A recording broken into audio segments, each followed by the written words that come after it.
ఈ మేడారం జాతరకు రూపాయలు 30 కోట్లు జీవో 59 పేరిట ప్రభుత్వ భూముల కబ్జా చర్యలకు మంత్రుల ఆదేశం. మొత్తానికైతే కాళోజీ కళాక్షేత్రం 3 నెలల్లో పూర్తి చేస్తాం, కరెంటు బిల్లులు త్వరలోనే మాఫీ చేస్తాం.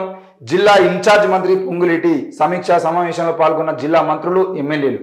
మేడారం జాతరను ఘనంగా నిర్వహిస్తామని చెప్పేసి మొదటి నుండి ముఖ్యంగా సీతక్క దాని మీద పట్టుబట్టి మరి కార్యక్రమాన్ని ముందు పెట్టుకున్నది. మరి సీతక్క పాలనలో ఇప్పటికీ సీతక్క ఎమ్మెల్యేలుగా ఉన్నప్పుడే ములుగులు ఆ కార్యక్రమం జరుగుతుంది. కానీ ఆమె చేతిలో పవర్ లేదు, రాష్ట్ర ప్రభుత్వంలో ఉన్న నిధులను తీసుకొచ్చుకున్న పవర్ లేదు. కాబట్టి మరి నామమాత్రంగా జరిగినటువంటి మేడారం జాతర ఏదైతుందో ఈసారి జాతరకు సంబంధించిన విషయంలో ప్లాస్టిక్ ఉపయోగాన్ని తగ్గిస్తూ మరి ముందుకు పోయేటువంటి ప్రయత్నం అయితే చేస్తూ ఉన్నారు. ఈ క్రమంలో మరి పొంగులేటి శ్రీనివాసరెడ్డి గారు మాట్లాడుతూ 30 కోట్ల రూపాయలు మొదటగా 3 కోట్లు అనుకున్నాం, మరి మేడారం జాతరకు 3 కోట్లు ఖర్చు చేస్తామని చెప్పేసి మా సీతక్క మాట్లాడి 3 కోట్లతో పనులు స్టార్ట్ అయినాయి. అక్కడ మనం మొత్తంగా అయితే 30 కోట్ల రూపాయలు ఖర్చు అయినా పర్లేదు, మేడారం జాతర ఘనంగా నిర్వహిస్తాం. ఇప్పటికే రూపాయలు 75 కోట్లను విడుదల చేశామని త్వరలో మరో 30 కోట్లను మంజూరు చేయనున్నట్టు జిల్లా ఇన్ఛార్జ్ మంత్రి పొంగులేటి శ్రీనివాసరెడ్డి తెలిపారు. హన్మకొండ పట్టణంలోని కలెక్టరేట్లో ఉమ్మడి వరంగల్ జిల్లాలోని 6 జిల్లాల అధికారులతో అభివృద్ధి కార్యక్రమాలపై శనివారం సమీక్షా సమావేశం నిర్వహించారు. ఈ సమావేశంలో జిల్లా ఇన్ఛార్జ్ మంత్రితో పాటు మంత్రులు కొండా సురేఖ, సీతక్క, పొన్నం ప్రభాకర్, విప్ డాక్టర్ రామచంద్ర నాయక్, జిల్లా ఎమ్మెల్యేలు పాల్గొన్నారు. అంతకుముందు మాస్టర్ ప్లాన్ కోసం సేకరించిన భూములు, వేసిన రోడ్లతో పాటు కాళోజీ కళాక్షేత్ర పనులను స్వయంగా పరిశీలించారు. అనంతరం నిర్వహించిన విలేకరుల సమావేశంలో మంత్రి పొంగులేటి శ్రీనివాసరెడ్డి మాట్లాడుతూ గత ప్రభుత్వంలో ఆర్భాటంగా చేపట్టిన ప్రాజెక్టులు, పనులు, వాటి పురోగతి, వారిచ్చిన జీవోలు అర్ధాంతరంగా నిలిచిపోయినటువంటి పనులను పూర్తి చేసే ప్రయత్నం చేస్తామని చెప్పారు. మరి వరంగల్లో ఇక్కడ హైదరాబాద్లో రవీంద్ర భారతి ఏ విధంగా ఉందో దానికన్నా గొప్పగా కాళోజీ కళాక్షేత్రాన్ని కడతామని చెప్పేసి కేసీఆర్ మాట్లాడడం జరిగింది. దాన్ని ఓపెనింగ్ చేయడం జరిగింది, అంటే ప్రారంభించడం జరిగింది. మరి కాళోజీ కళాక్షేత్రానికి ముగ్గు పోసి బిల్డింగ్ కట్టాలని ఆలోచన చేసిరు, కానీ దాన్ని మొత్తం పూర్తి చేసి నిర్మాణం పూర్తి చేసుకొని ప్రారంభించే ప్రయత్నం మాత్రం చేయలేదు. దాని కాళోజీ కళాక్షేత్రం పేరుతో దాదాపు ఇప్పటికీ ఎన్నో ఏళ్ళు గడుస్తున్న కాళోజీ కళాక్షేత్రం నిర్మాణంలో ఎందుకు ఉన్నది?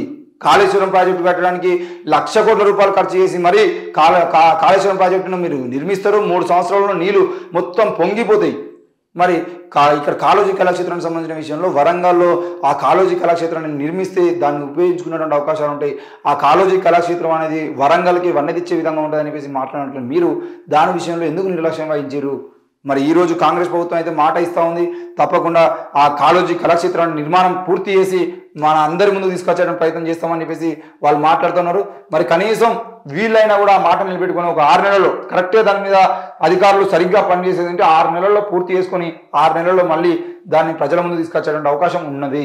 మరి ఇప్పటికైనా ఆ ప్రభుత్వాలు ఆలోచించుకోవాల్సిన అవసరం ఉంది. ఇక సర్కారుకు కోటి సవాల్, 6 గ్యారంటీస్కు ప్రామాణికమైన సంఖ్య, ఆసక్తిగా ప్రభుత్వ ఆచరణ. 6 గ్యారంటీస్తో ఓటర్లలో భరోసా నింపిన కాంగ్రెస్ పార్టీ అధికారంలోకి వచ్చిన తర్వాత వాటి అమలుపై సీరియస్గా దృష్టి పెట్టింది. స్కీమ్స్లో కొన్ని కొత్తవి ఉండగా మరికొన్ని గత ప్రభుత్వం అమలు చేసిన వాటికి సాయం పెంచేవిగా ఉన్నాయి. వీటి అమలులో రాష్ట్ర ప్రభుత్వానికి కోటి స్టాండర్డ్ ప్రామాణికంగా మారింది. ఏ గ్యారంటీ అమలు చేయాలన్నా లబ్ధిదారుల సంఖ్య కొంచెం అటు ఇటుగా కోటి వరకు ఉంటున్నది.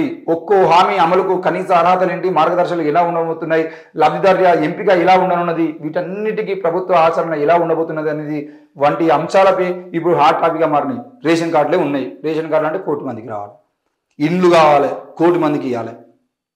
ఈరోజు దేశంలో అంటే రాష్ట్రంలో 1 కోటి మందికి ఇండ్లు లేనటువంటి వాళ్ళు ఉన్నారని చెప్పేసి 1 కోటి ఇండ్లకు అప్లికేషన్లు వస్తున్నాయి.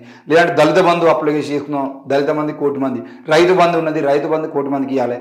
ఇట్లా ఏ పథకాన్ని చూసుకున్నా ఈరోజు కోట్లాది అంటే 1 కోటి మందికి పైగా ఉపాధి కల్పించాల్సిన అవసరం ఉంది. ఉచిత కరెంట్ ఇస్తే 1 కోటి మీటర్లకు ఉచిత కరెంట్ ఇవ్వాల్సి వస్తుంది. ఇట్లా ఏ పథకాన్ని చూద్దామన్నా 1 కోటి అనేది టార్గెట్ అయిపోతుంది. మరి 1 కోటి మందికి 1 కోటి కుటుంబాలకి ఎట్లా జరుగుతుంది ఏంది అనేది అర్థం కాని పరిస్థితుల్లో కాంగ్రెస్ ప్రభుత్వం అయితే ఉంది.